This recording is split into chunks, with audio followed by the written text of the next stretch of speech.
Shalom, haleluya. Selamat pagi, kita semua boleh masuk hadirat Tuhan. Saya sarankan yang ada di luar, segera memasuki ruangan ibadah. Kita akan mulai ibadah kita hari ini. Mari kita akan pujian di hadapan Tuhan.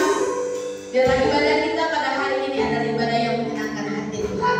Kita naikkan pujian di hadapan Tuhan. Kita sembah Dia, Raja mulia kita. Haleluya.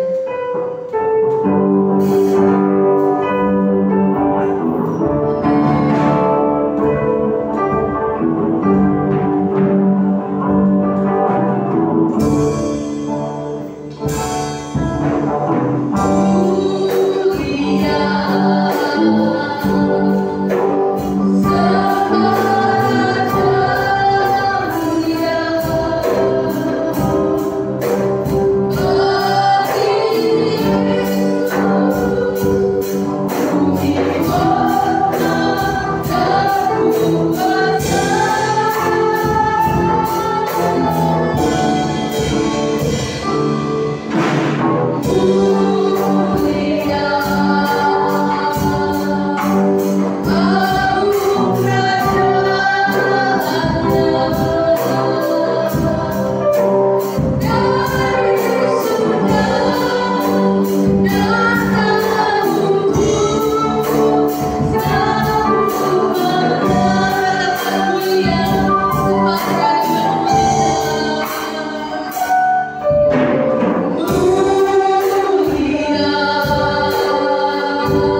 datang, melupakan segala keluh kesah mereka, melupakan segala sakit penyakit mereka, membawa mereka datang kepada Tuhan, menerima jamahan Tuhan dan lawatan Tuhan pagi hari ini.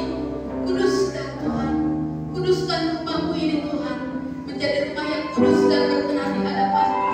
Kuduskan setiap hidup kami Tuhan, menjadi kudus di hadapan-Mu ya Tuhan. Dan kami percaya Tuhan, ada mujizat yang sedang Tuhan kerjakan, mulai dari awal ibadah sampai akhirnya. Jemaat-Mu dan kami semua diberkati Tuhan. Di dalam nama Tuhan Yesus Kristus, kami mengucap syukur. Haleluya. Amin. Puji Tuhan, puji Tuhan, puji Tuhan. Haleluya. Mari kita bangkit berdiri, kita naikkan pujian kita. Katakan segala sesuatu Tuhan yang punya. Langit dan bumi, pujilah Tuhan.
Sudah semua?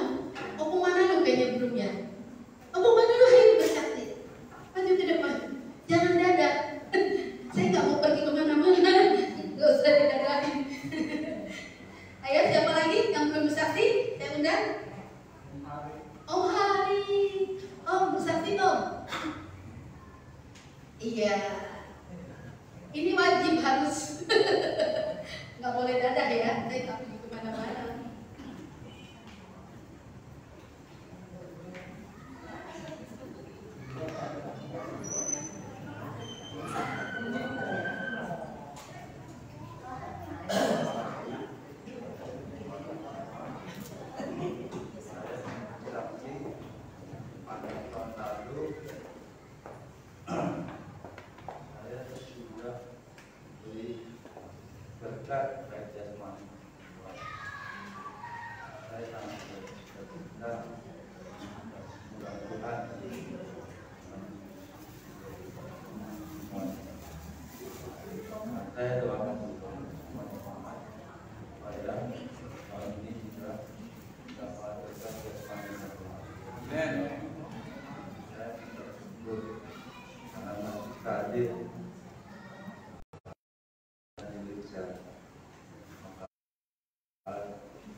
Jujurnya siapa lagi yang mau bersaksi?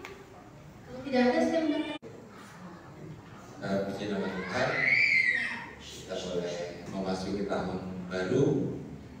Ada harus diisi diisi dengan hal yang positif ya. Kalau ke depan apapun keadaannya yang sudah kita lalui, itu kemurahan Tuhan, itu semua berkat kasih Tuhan. Ada hal yang harus dipetik, ada hal, karena dalam perjalanan waktu itu adalah belajar.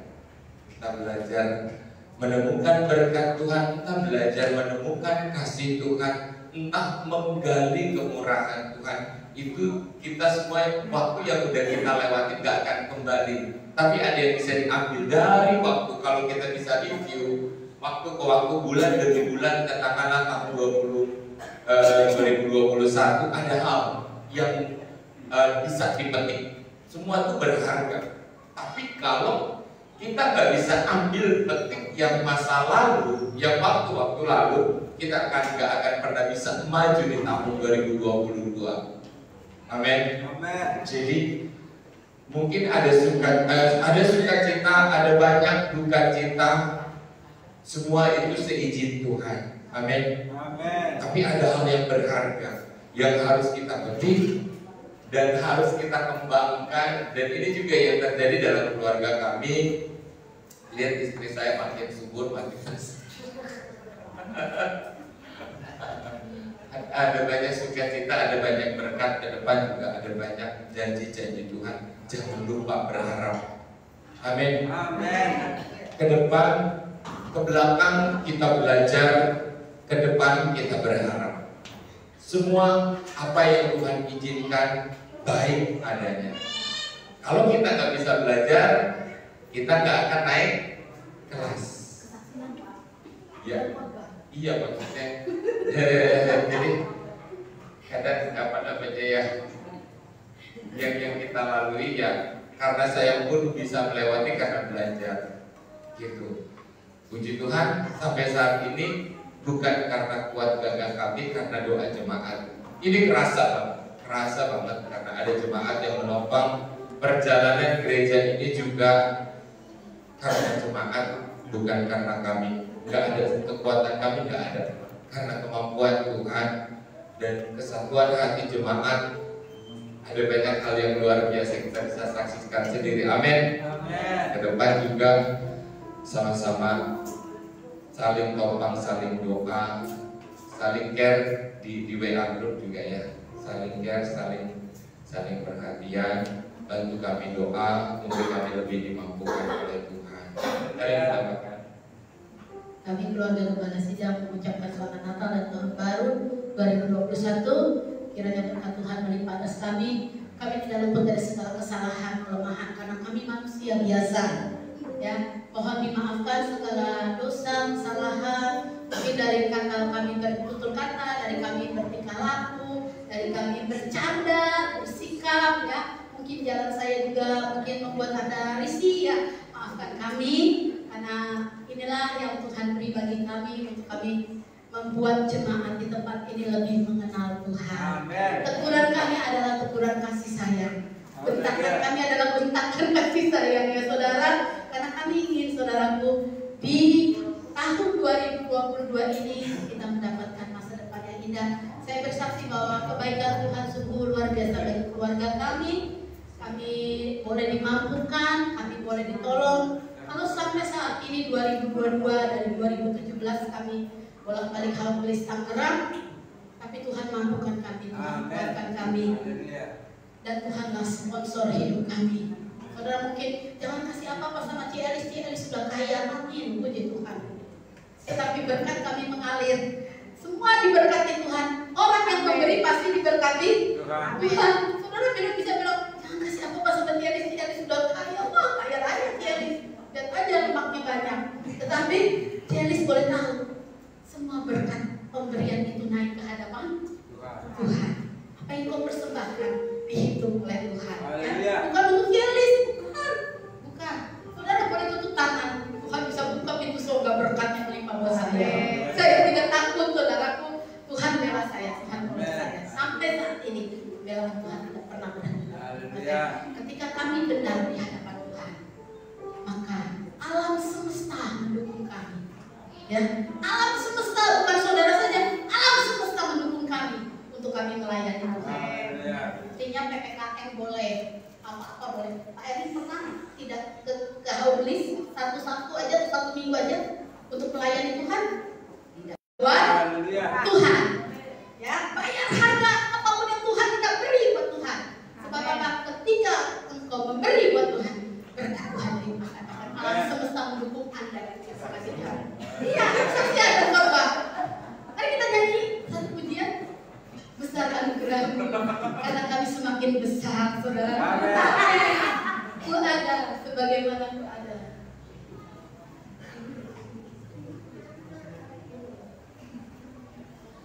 Lain kata dalam pujian, soalnya lagu itu jarang dinyanyikan. Kau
kita untuk mendengar berteduh. Saya serahkan pada Bapak Denny Tangga.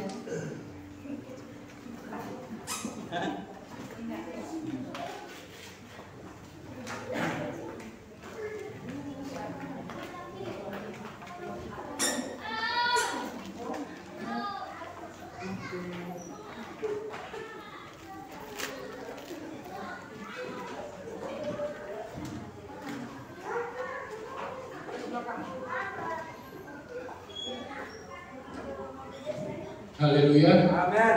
Puji Tuhan. Haleluya. Apa kabarnya Bapak Ibu? Luar Luar biasa. Tuhan Yesus baik.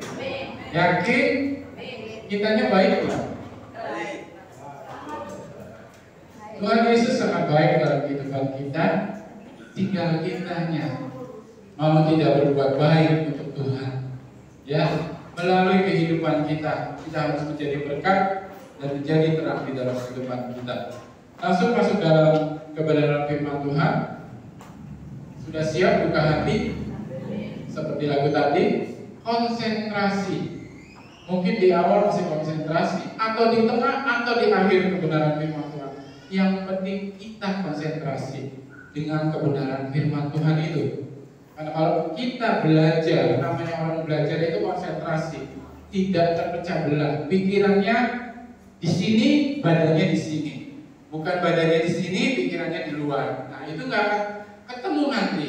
Apalagi kalau sudah melihat siapa yang berbicara di depan. Wah, itu apa?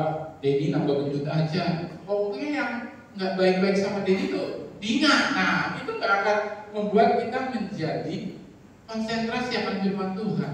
Sedangkan firman Tuhan ini bukan dari saya, tapi dari Tuhan melalui saya. Kita masuk dalam kebenaran firman Tuhan. Manusia itu penting, sangat penting, ya, punya harapan. Semua punya harapan? Wah, gak ada yang punya harapan. Umat pilihannya, dia mencatat janjinya, ya, dan janji itu masih berlaku untuk kita yang percaya padanya. Kita ini memiliki harapan di masa depan kita. Rancangan yang penuh damai sejahtera, bukan rancangan kecelakaan, untuk memberikan hari depan yang penuh harapan. Semua pasti senang kalau kita punya hidup kita damai, hidup kita diberkati, anak-anak kita baik. Semua pasti mau seperti itu, termasuk saya. Ya, harapan untuk mendapat apa yang diinginkan, ya. Saya ulangi, harapan adalah sebuah keyakinan untuk mendapatkan yang diinginkan, bukan hanya sekedar angan-angan. Ya, kalau dapat syukur, kalau nggak menang ya nggak apa-apa. Itu angan-angan, bukan harapan. Kalau harapan itu pasti harapan yang cerah, janji Tuhan, bukan janjinya saya. Alkitab yang mencatat. Di dalam harapan itu ada keyakinan, ada kekuatan, ada semangat dan sukacita. Amin. Amin. Amin. Ibrani 6 ayat 19. Ibrani 6 ayat 19 saya bacakan. Pengharapan itu adalah saung yang kuat dan aman bagi jiwa kita, yang telah dilabuhkan sampai ke belakang tabir. Alkitab menggambarkan bahwa pengharapan itu seperti saung, ya, saung yang kuat. Tahu saung? Saung tahu nggak? Belum tahu saung? Ya, yaitu jangkar, ya, untuk menambat kapal untuk tidak hilang, tidak terbawa arus, tidak terbawa angin. Kapal itu membutuhkan namanya jangkar. Nah, jangkar itu tidak bekerja sendiri. Tahu jangkar aja, jangkar tahu kan Bapak Ibu bentuknya? Tahu kan? Set, gitu kan? Nanti ada tengah-tengahnya. Nanti di atasnya ada bolongan gitu. Diikat dengan tali atau diikat dengan rantai. Ya, biar apa? Biar jangkar itu tertanam atau tertambat di bawah dasar laut, dan waktu angin itu datang, gelombang datang, dia tetap, perahu ini tetap ada. Perahu ini tidak terbawa kemana-mana.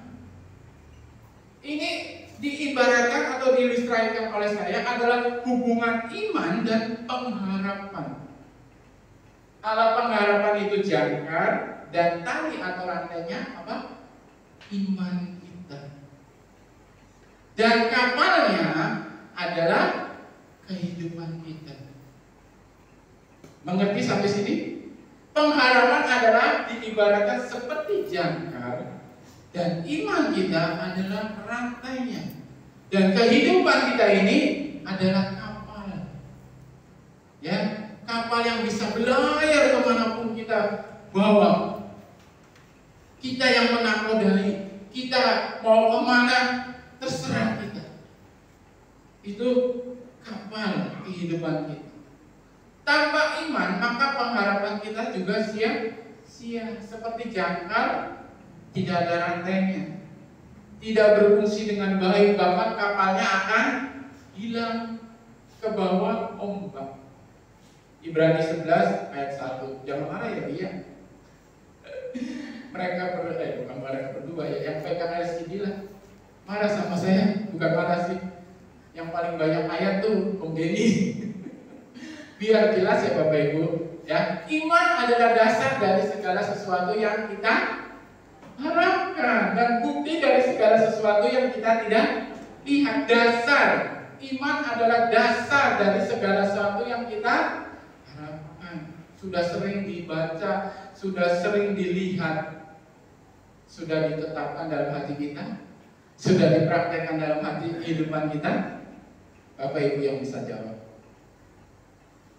Nah, pada saat jangkar itu diturunkan ke laut atau ke air, apakah kita bisa lihat jangkar itu? Tidak bisa lihat. Waktu kita tambahkan jangkar itu ke dalam laut, kita tidak bisa lihat.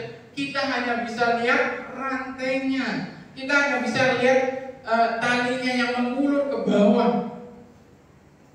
Dan kita cukup memperhatikan rantai itu.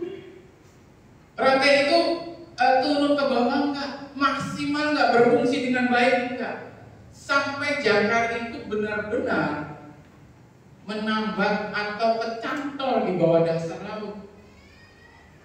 Ya, pengharapan bicara tentang masa depan, masa yang akan datang. Ya, Roma 10 ayat 17.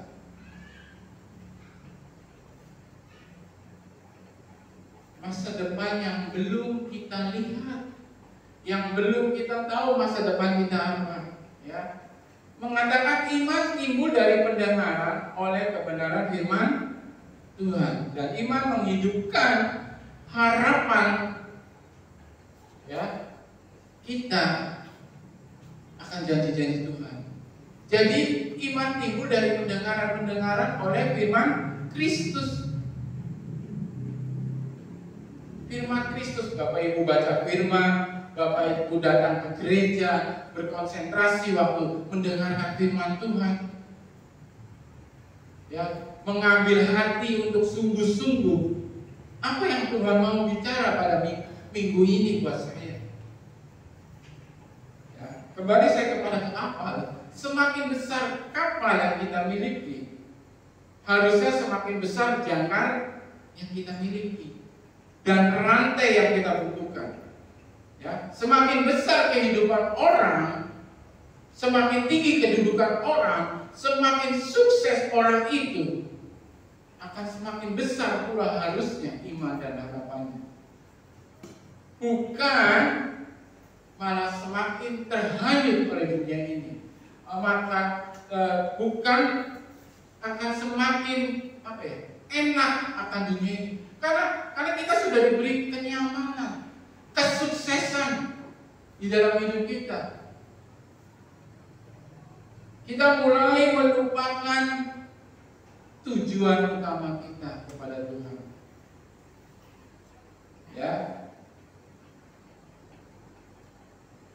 Ini adalah peringatan ya buat Bapak Ibu, buat saya juga.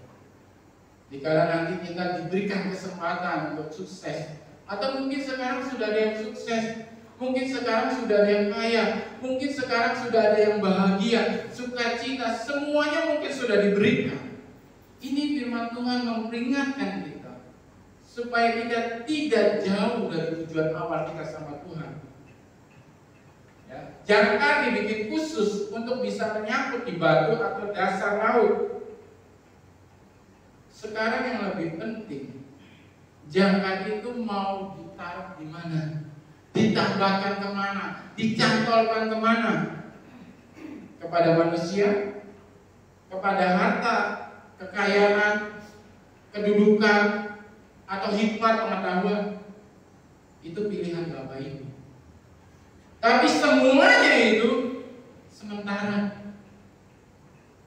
Sementara orang sepintar apapun, pulangnya tidak akan membawa kepintarannya. Orang sekaya apapun, pulang ke surga tidak membawa kekayaan apapun.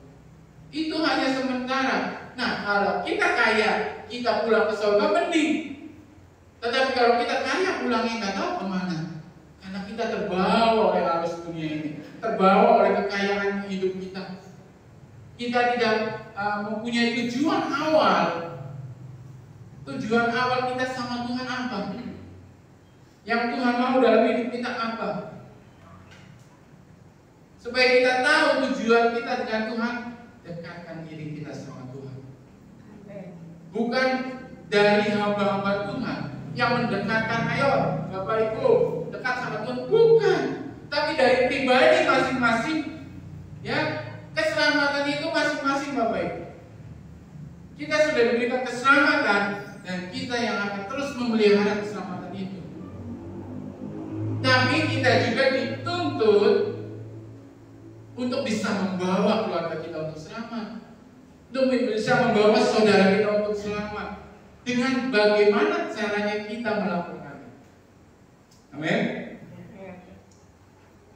Boleh-boleh saja Bapak Ibu apa istilahnya menambahkan di pengetahuan kita, boleh, karena kita masih di dunia ini dengan kekayaan itu, bisa-bisa kekayaan kita itu dipakai untuk menjadi berkat buat pekerjaan Tuhan, buat orang-orang di sekitar kita, ya, buat yayasan-yayasan Kristen, buat gereja-gereja di perkampungan atau di dusun-dusun, boleh. Tapi jangan salah.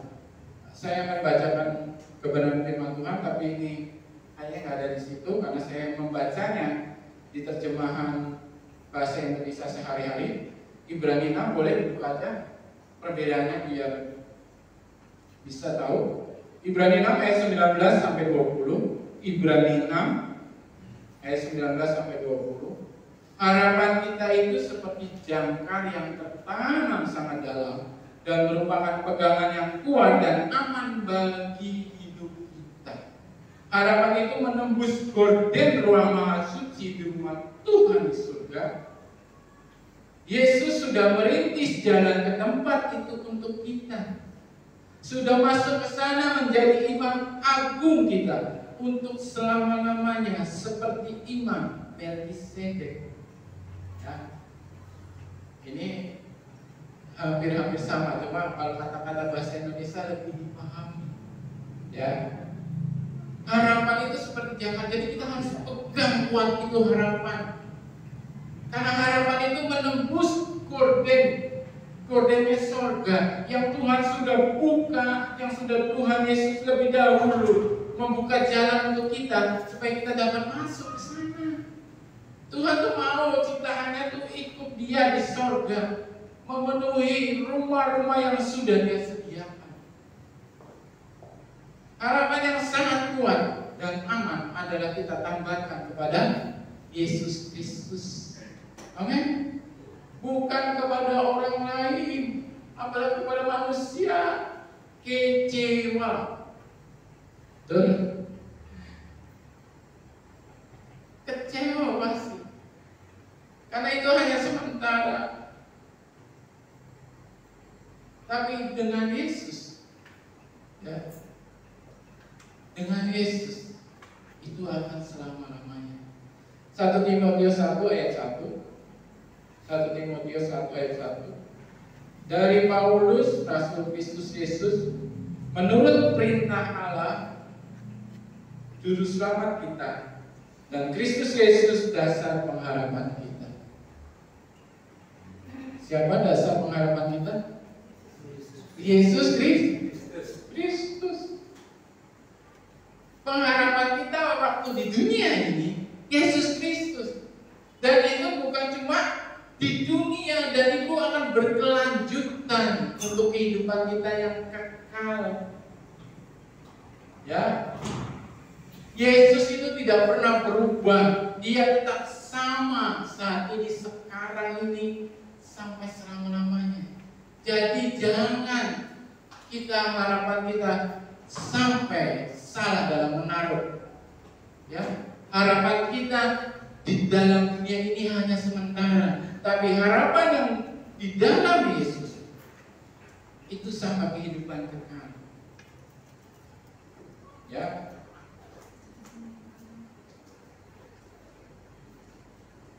Banyak yang gembira mendengar kebenaran firman Tuhan, apalagi tentang janji-janji Tuhan, tentang berkat-berkat Tuhan. Banyak yang senang, banyak yang bilang amin. Tapi coba kalau tentang pengorbanan, coba tentang kesusahan, diam semua. Ya, amin Tuhan. Nah, tema yang hari ini itu bukan pengharapan, tapi saya ingin bawa Bapak Ibu mulai dari pengharapan dan iman.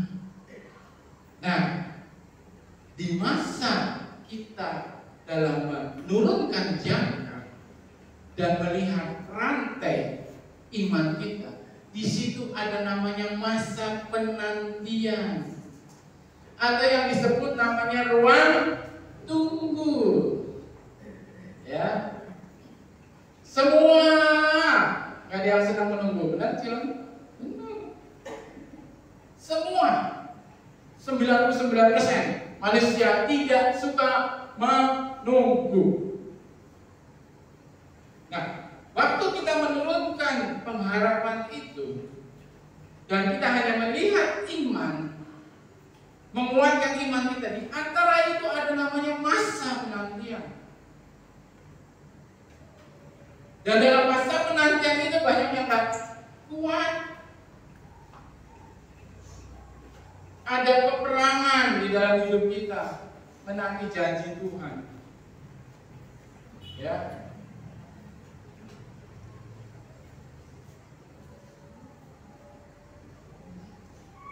Karena masanya itu nggak bisa kita pilih, nggak bisa kita semau kita. Masa di ruang tunggu itu kedaulatan Tuhan. Bisa saat ini juga, bisa nanti, bisa tahu kapan masa itu. Nah, kita sering mendengar pengharapan, kita sering mendengar iman yang kuat. Tapi di masa namanya ruang tunggu ini, yang menjadi sentral, yang menjadi fokus kita pada pagi hari ini, di ruang tunggu ini kita diuji pengenalan kita dengan Tuhan, kedekatan kita dengan Tuhan, keintiman kita dengan Tuhan, keyakinan kita dengan Tuhan.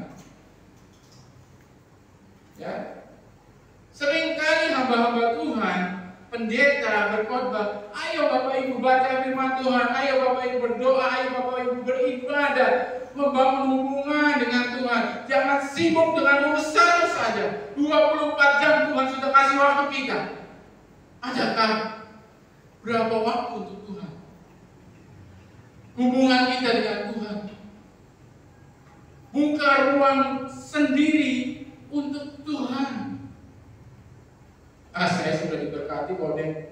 Oh iya, Bapak Ibu bisa bilang seperti itu. Tapi jangan salahkan Tuhan di masa penungguan itu. Ya, Tuhan izinkan sesuatu terjadi. Orang yang saleh seperti Ayub pun Izinkan Tuhan untuk diuji. Apalagi kita.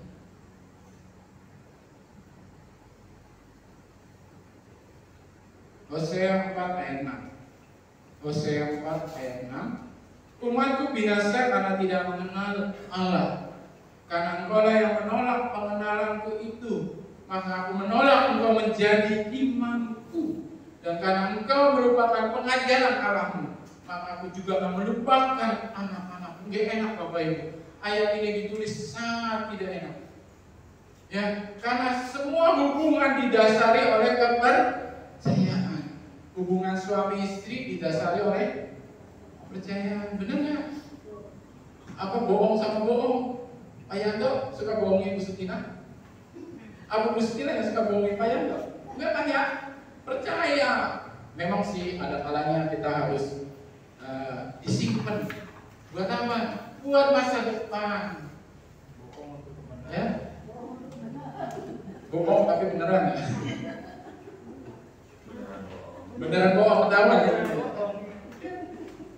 Sebuah hubungan itu didasari dengan kepercayaan. Kepercayaan begitu juga dengan Tuhan.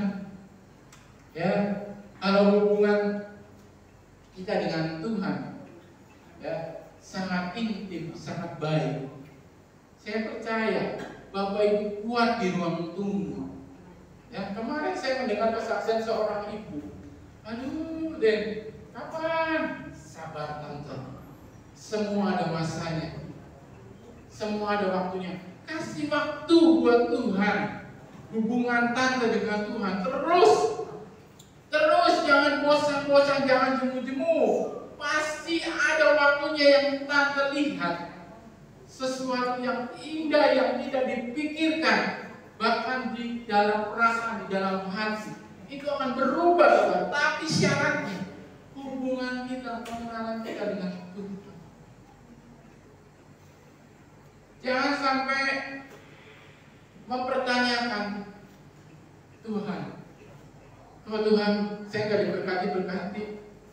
Oh Tuhan, kok belum digenapi? Kok saya belum dikasih? Kok bisnis saya malah jadi turun? Dagangan saya kok sepi Tuhan? Ya. Kok saya belum dapat pekerjaan, saya belum dapat jodoh, dan lain-lain. Banyak yang ditanyakan, kok Tuhan. Yang terakhir ini yang bahaya. Tuhan masih mengasihi saya enggak? Nah, ini yang sangat bahaya. Mempertanyakan kasih setia Tuhan kepada kita. Tuhan masih sayang enggak sama?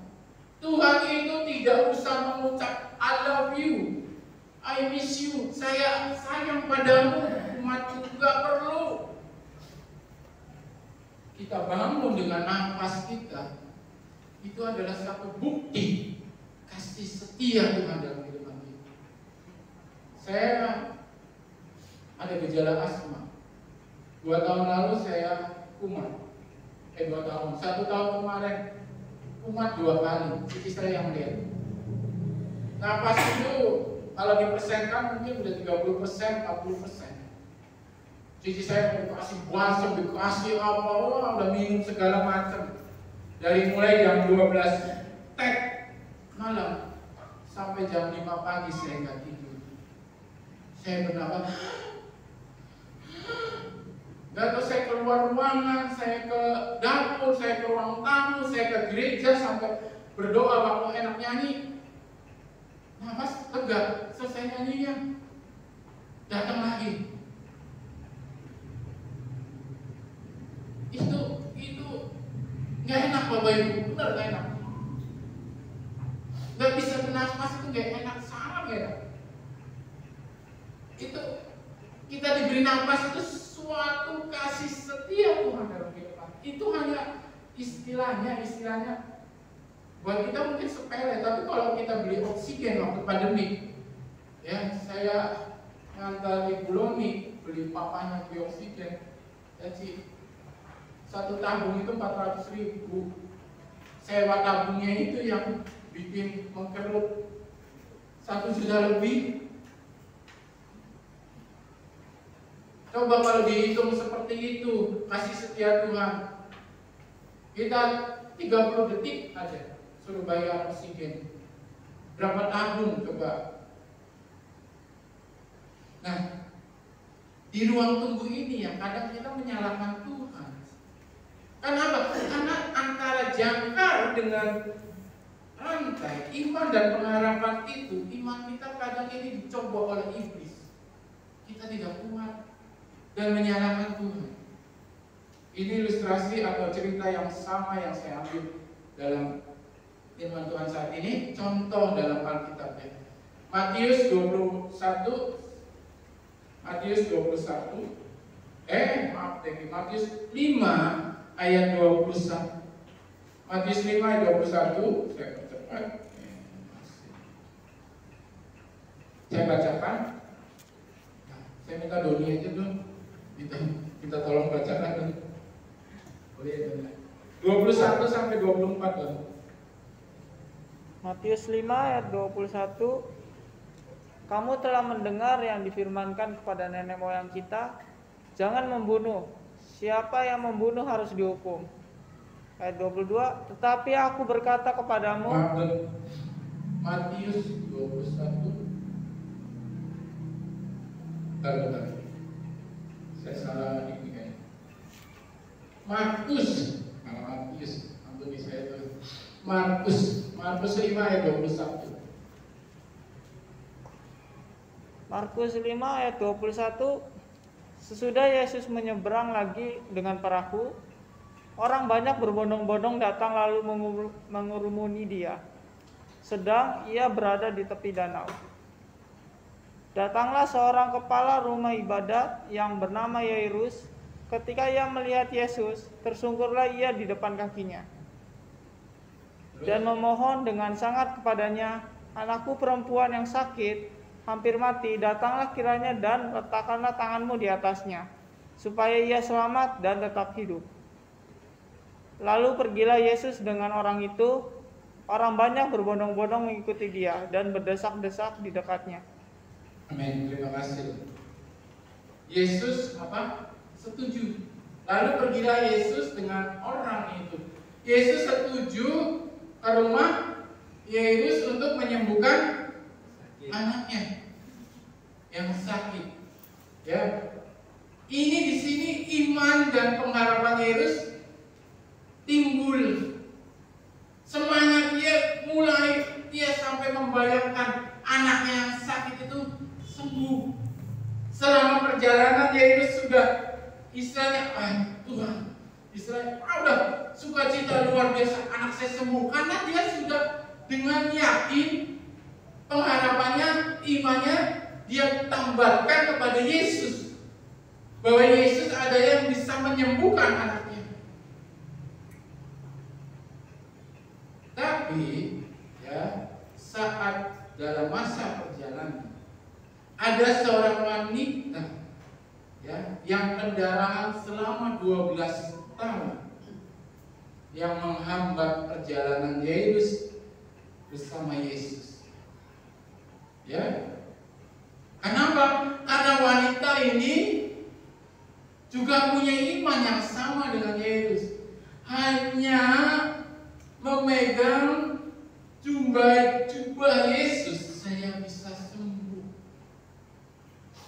Hanya ujung dari jubahnya. Ya, wanita ini dengan iman sembuh. Kak Dewi bisa slide ini, Bapak Ibu bisa baca saja, maksudnya tahu saja, ya. Jadi otomatis dan Tuhan pun berhenti mempertanyakan siapa yang menjamah saya. Dan dengan begitu wanita ini bercerita. Wanita ini bercerita bahwa dia punya sakit penyakit pendarahan selama 12 tahun. Bayangin. Berapa kain, berapa pembalut, ya, yang dihabiskan. Nah, kenapa Yesus berhenti saat dalam perjalanan ke Yesus? Kenapa? Karena biar cerita ini, kisah ini dicatat dalam Alkitab dan kita belajar. kita bisa belajar dari ayat ini, dari pasal ini, bahwa 12 tahun wanita ini bisa diturunkan. Terus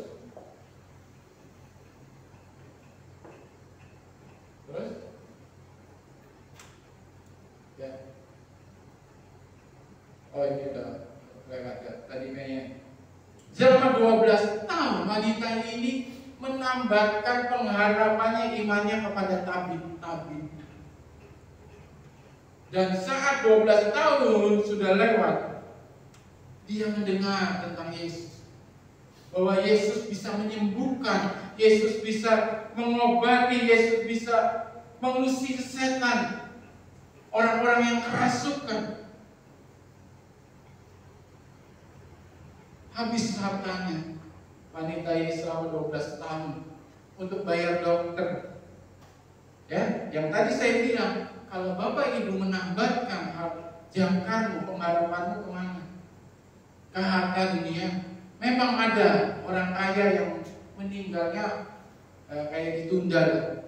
Karena apa? Karena uangnya banyak, dibawa ke Singapura, dibawa ke Hong Kong, mungkin tertunda. Tapi bila sudah waktunya Tuhan izinkan, dia pun akan pulang. Nah, wanita ini memberikan kita pelajaran, ya, untuk kita jangan menambahkan pengharapan kita ke dalam dunia ini. Nah, sementara wanita ini bersaksi, saudara bisa bayangkan keadaan Yairus yang tadinya semangat, ya, tadinya semangat kan, bahwa anaknya akan sembuh, Tuhan Yesus yang akan jamah. Tapi pasti dia akan terus menunggu sampai wanita ini bercerita selesai dengan Yesus.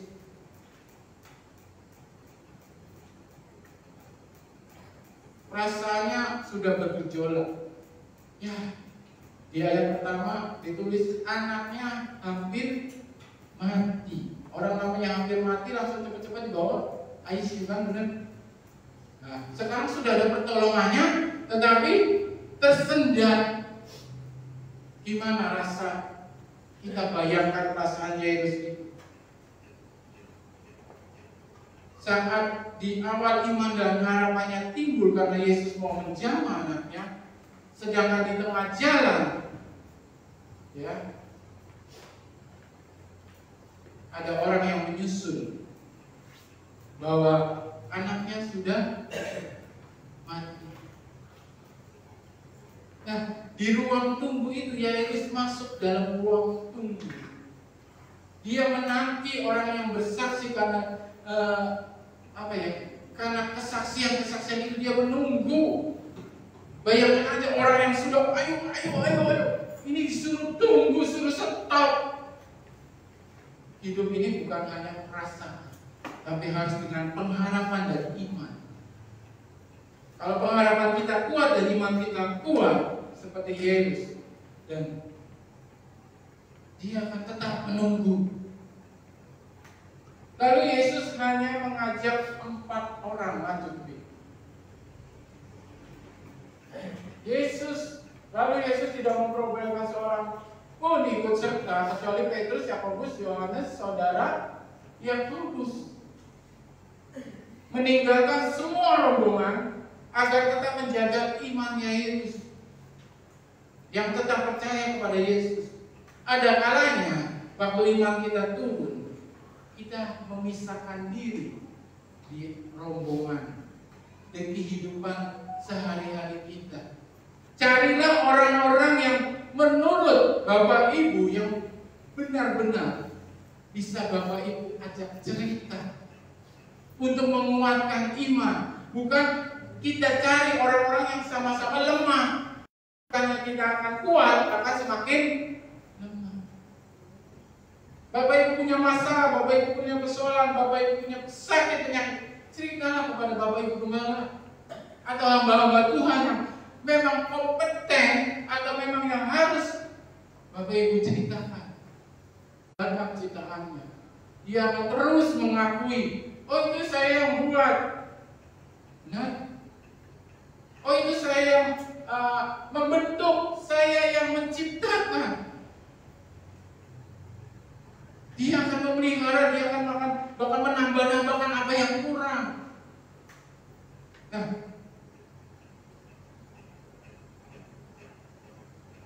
ayat 35-37 ya, ini. Ada kalanya kita memang harus meninggalkan rombongan untuk kita menguatkan iman kita. Bercerita kepada hamba-hamba Tuhan, bercerita kepada Tuhanmu, kepada penciptamu. Dalam kisah ini, di akhir cerita, happy endingnya, semuanya suka cita karena dapat mujizat, dapat kesembuhan. Dijawab Tuhan Yesus karena mereka apa? Percaya.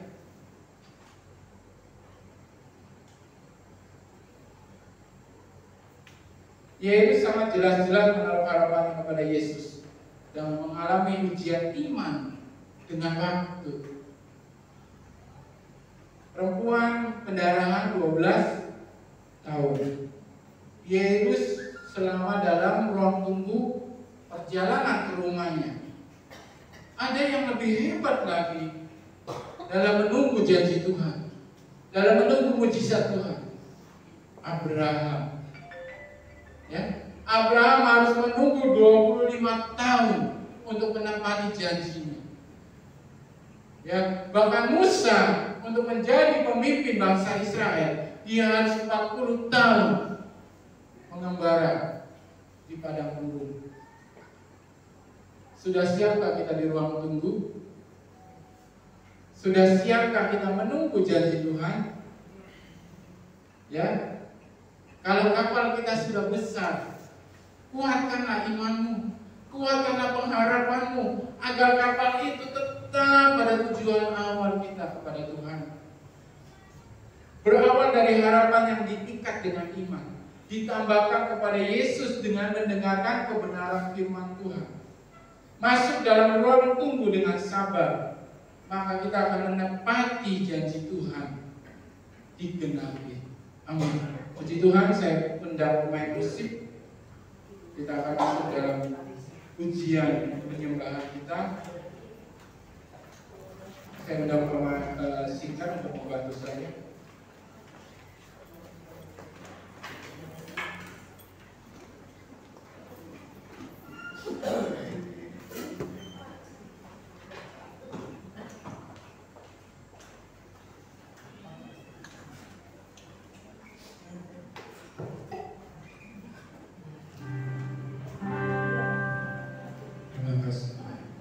Kita bangkit berdiri. Angkat pujian ini dengan imanmu. Yakinkan setiap kata-kata yang ada dalam lagu ini. Bahwa pengharapan kita ada pada Tuhan Yesus.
kita tanamkan, kita tambahkan kepada Tuhan Yesus Kristus sebagai Tuhan kita, sebagai Juru Selamat kita.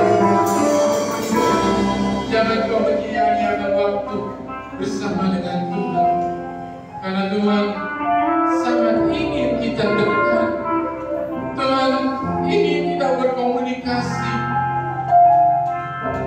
Buat waktu khusus untuk kita dekat lebih lagi kepada Tuhan, agar badai, angin, masalah, sakit, penyakit, kesusahan, duka cita yang kita hadapi, Tuhan akan menolong kita, karena kita tambahkan pengharapan kita, dan kita punya ketekunan, kesabaran, dan kita masuk dalam ruang penantian. Karena kasih Tuhan tidak pernah berubah, kasih setia yang tetap ada dari dulu, sekarang sampai selama-lamanya. Tuhan kita tidak melupakan setiap anak-anaknya yang percaya kepadanya. Kita akan pujian di dalam biasanya.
Puji Tuhan, kita akan memberikan korban persembahan bagi Tuhan.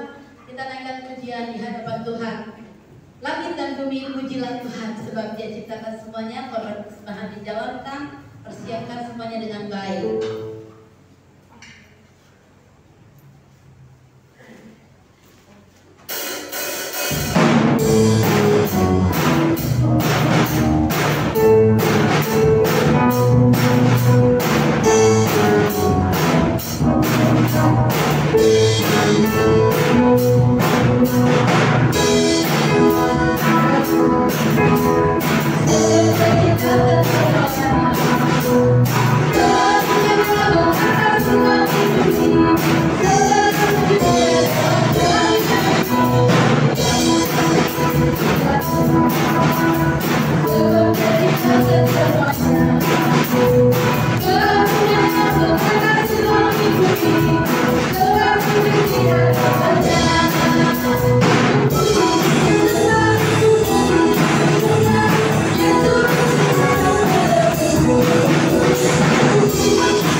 karena kuliah di Jogja itu murah.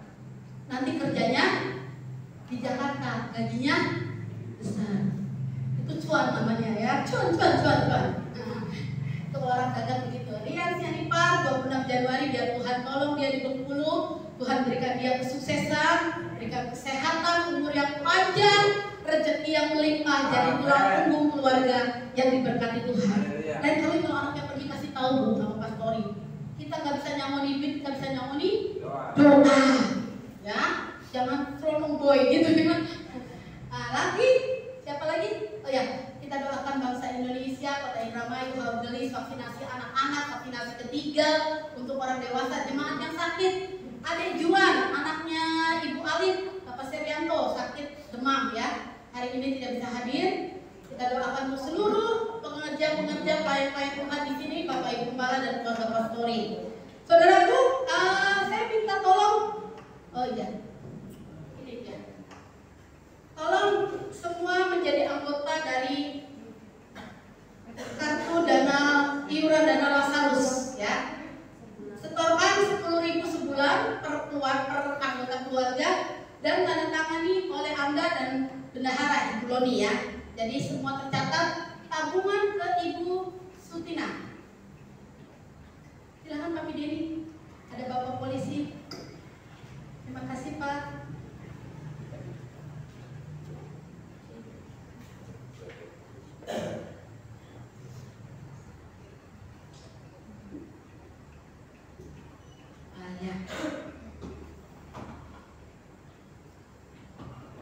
Semua boleh dalam keadaan baik untuk minggu depan kita menghadapi ibadah KKR. Saudara sudah terima ini ya? Sudah ya? Ada yang belum? Ada yang belum? Nanti minta sama Mami Jen, karena Mami Jen yang bisa minta tolong fotokopikan. Dana Natal kita itu yang berbentuk duit, berbentuk uang itu 35.274.000. Belum lagi yang berbentuk dibagi-bagi, istilahnya seperti ada dari dana Natal dari sekolah minggu, buat sekolah minggu untuk biaya motor ini 2 juta kita simpan di kas sekolah minggu. Dan untuk para pelayan Tuhan seperti ongkos jahit ataupun angpau untuk pelayan Tuhan 3.150.000 dan ongkos jahitnya itu 1.500.000 dari keluarga pastori ya. Jadi saudaraku, kita hampir 40 juta lebih dana Natal kita. Kalau dihitung, saudara bisa cek sama gereja-gereja lain, ada nggak gereja yang segede gitu dapat dana Natal. Tapi sangat disayangkan, terjadi banyak pemborosan. Kalau saudara lihat, pemborosan itu saya buka saja untuk kado Natal pemuda remaja. Itu berjumlah 1.898.000, sekitar 1.900.000 hanya untuk pemuda remaja. Ya. Dan saya tidak tahu kadonya itu berbentuk apa, karena tidak ada yang lapor, main beli aja, tanpa sepengetahuan saya. Ya. Terus seperti kalau kado Natal anak sekolah minggu, memang anak sekolah minggu di tempat ini dibiasakan dimanjakan. Kenapa? Mereka harus punya memori tentang bahagianya ketika Natal. Amen. Dari dulu, kalau anak sekolah minggu di sini dimanjakan. Kalau pemuda remaja ini, saya minta kas kaum muda remaja itu 2 juta. Kalau dibelanjakan hanya untuk beli kado sampai 1.900.000, berarti kas kaum muda cuma tinggal 100.000. Ini cara yang tidak baik. Jadi saya harapkan kalau mau beli alat pakai duit gereja, lapor. Saya nggak mungkin larang. Lapor, berfungsi tidak, berguna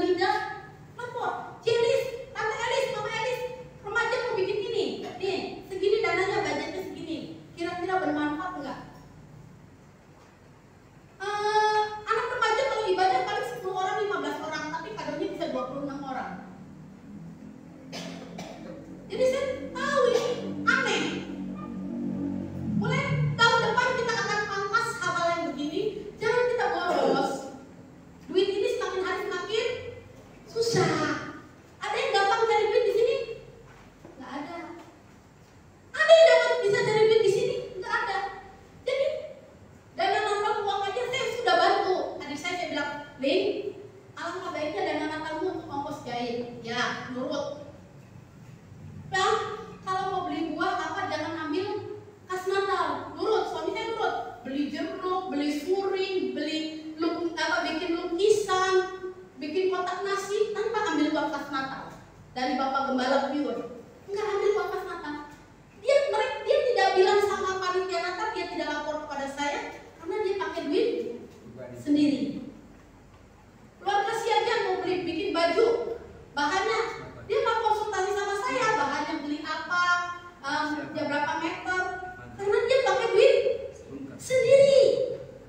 Jadi apa saja yang pakai duit sendiri, saudara tidak usah lapor, ya. Tapi kalau pakai duit gereja, alangkah baiknya, alangkah clearnya pakai lapor. Saya bingung jadi. Di sini banyak sekali pengeluaran yang nggak kudune gitu loh. Seperti kado Natal untuk guru-guru sekolah minggu dan pendamping sekolah minggu hampir 800.000. Padahal di situ sudah saya beri amplop Natal satu orang 150.000 untuk 21 orang. Uang kami keluar 3.150.000. Masih dikasih itu lagi. Coba untuk anak guru sekolah minggu aja saya tag ya. Bahan baju dari Om Siajan, keluarga Siajan, ongkos jahit dari Pastori, amplop Natal dari Pastori, dari kami 3.150.000. Ditambah lagi kado pemuda remaja, ditambah lagi kado dari sekolah minggu, ditambah lagi. Jadi satu orang itu bisa dapat 6 kado, saudara. Ini pemborosan. Masa sisanya cuma 7 juta? Walaupun bonnya benar, notanya benar, saya udah cek. Tapi ini pemborosan. Kalau untuk polisi ya saya maklumlah. Soalnya yang datang itu berdugan.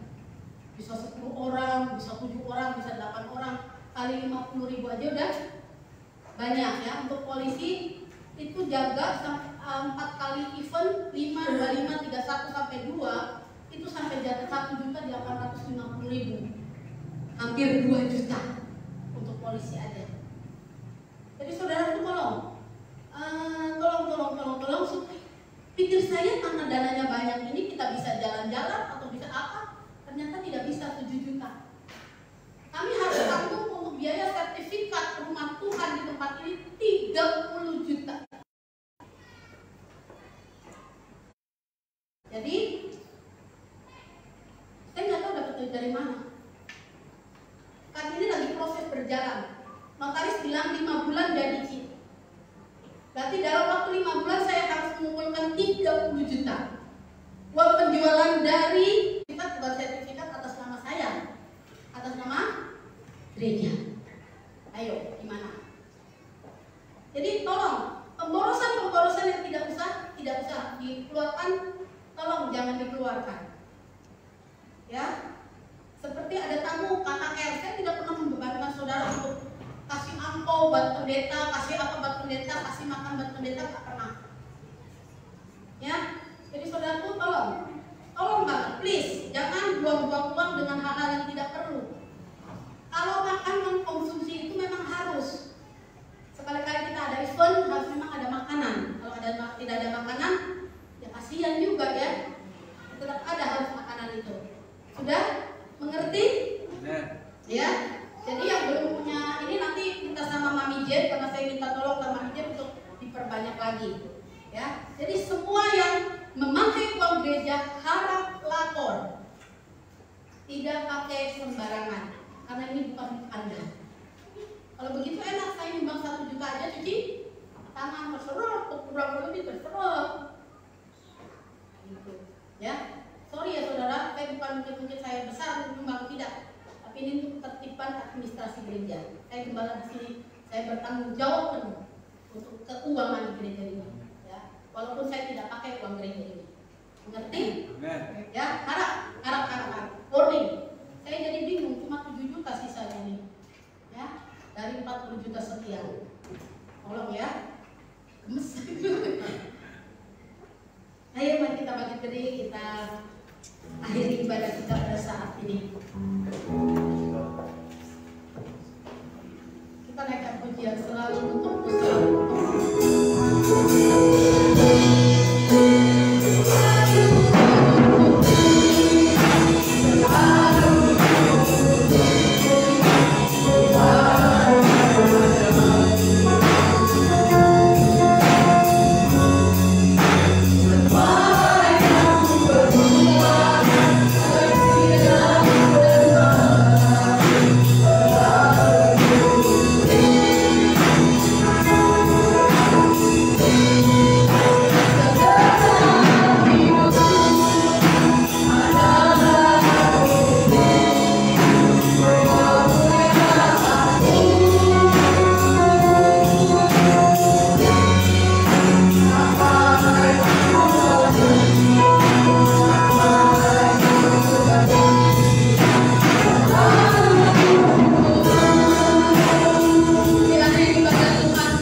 Tuhan.